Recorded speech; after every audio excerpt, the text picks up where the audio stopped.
Good afternoon, guys, and welcome to my channel. Thank you very much for tuning in and all of your support over the last couple of months. Views have been really good. Subscribers are up at 75 now, woo! Which is really good for me. Seeing as we started this channel really in earnest last year during the lockdown, and now we're back in a second lockdown. So you've got me, unfortunately, under some terrible lighting in my spare bedroom. And today we're going to talk about property sources. I'm going to give you 6 tips of what to look for when using a property sourcer. So back to basics first of all. What is a property sourcer?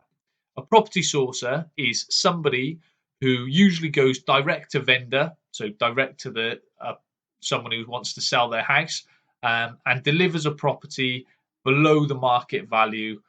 So it's to save you time, to save you money, instead of going yourself, looking on Rightmove, trying to work out what house is, booking in loads of different viewings, um, working out different areas, all that sort of stuff.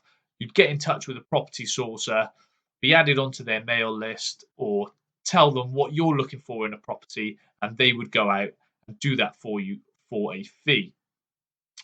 There are some really, really good ones about, some fantastic ones actually in South Wales, and there are some really, really bad ones about, some real charlatans out there on a national basis. So not just in South Wales, but there are some absolute con men and women about there. So just be really careful, and hopefully these tips that I give you today will help you when you're looking for a property sourcer or talking to a potential property sourcer.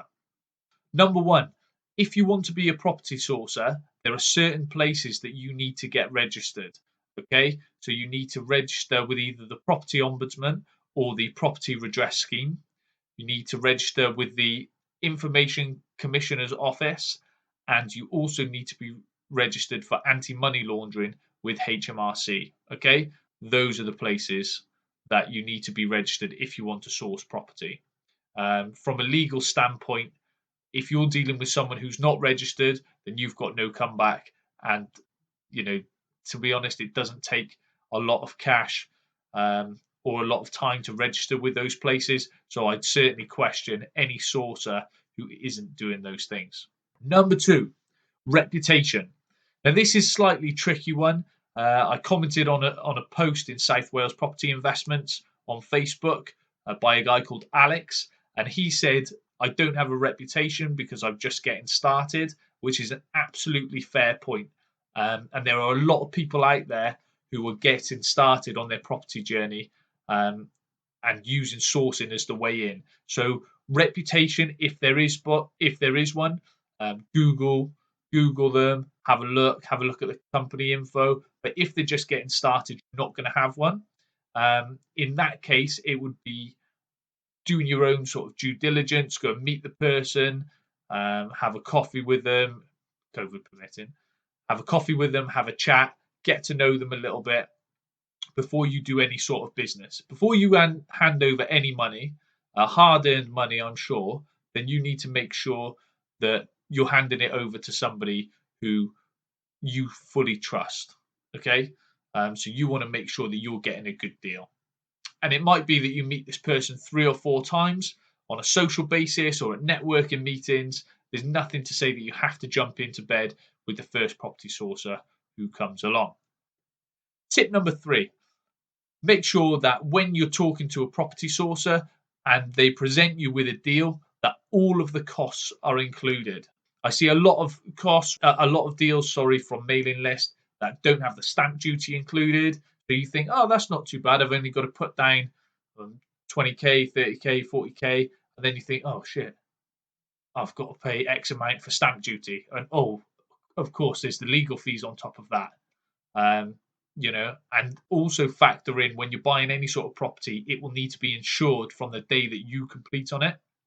So you're going to have to pay for your insurance on that as well. All of these little hidden costs that when someone presents you with a deal, you think, oh, that's good. And if you're somebody like I am who stretches themselves when they add a new deal, So when they get a new property, when I get one, certainly I'm stretching myself financially.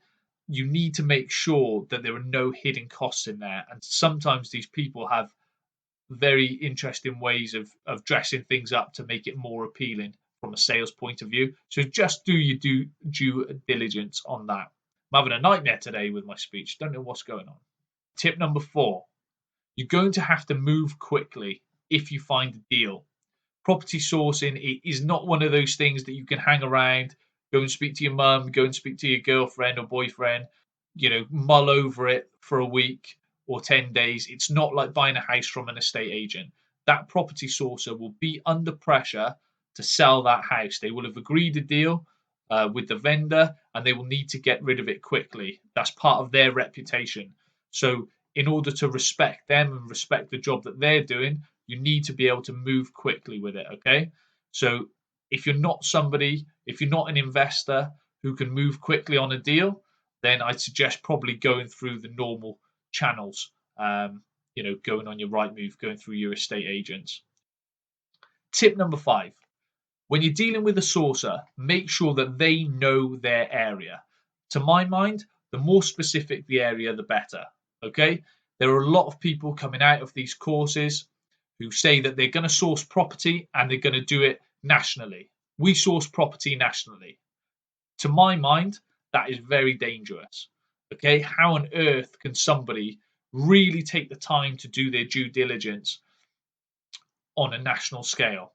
If someone's phoning them up and say, I want a property in Birmingham, and then someone else is saying, I want a property in Hull or Leeds, or Kent or Cornwall, how on earth is that person really going to know what they're doing? And they might be okay, but I think I'm very skeptical of that. I think the more specific a person is on an area, then the more chance that they're going to know that area well and going to be able to avoid any potential pitfalls geographically. Tip number 6. I like to have a sourcer who's got skin in the game. And again, this sort of counteracts slightly to those who are just getting started, so no offense meant. But I like to use a sourcer who I know invests themselves, who I know invests in that area themselves. Aside from the fact that they know the area, they will not want any reputational damage if they're doing you a disservice. So it's in their interest to deliver you a good service, to deliver you a good property. It's going to be very awkward for them if they live, invest, work in a certain area and they're shitting on their own doorstep. I don't think that is likely. It's far more likely that you're going to find somebody like that if they haven't got any skin in the game, they haven't got any properties, they're not an investor themselves. It's a lot easier for them to walk away. So I always like to work with people who have a bit of skin in the game. Okay, guys, hope that those 6 tips are helpful to you. My background on this, I've been investing in property for 7 years. I've sourced some properties for friends and family. I'm just looking into doing a bit more of the property sourcing now this year. I've got myself a website. I've got a couple of testimonials on there for friends that I've worked with in the past. And I'm fully registered, and I'm just going to get started and doing that property sourcing a little bit more for investors. So please feel free to sign up to my mailing list. It would be really helpful if you could help me get started. And if you could like and subscribe to these videos, that would really, really help, because hopefully I can get to a point where this channel is working for me on a marketing point of view as well. Thanks very much, guys. Hope you enjoyed the video. Really appreciate you taking the time to listen. Have a really good week and catch you on the flip side. Take care.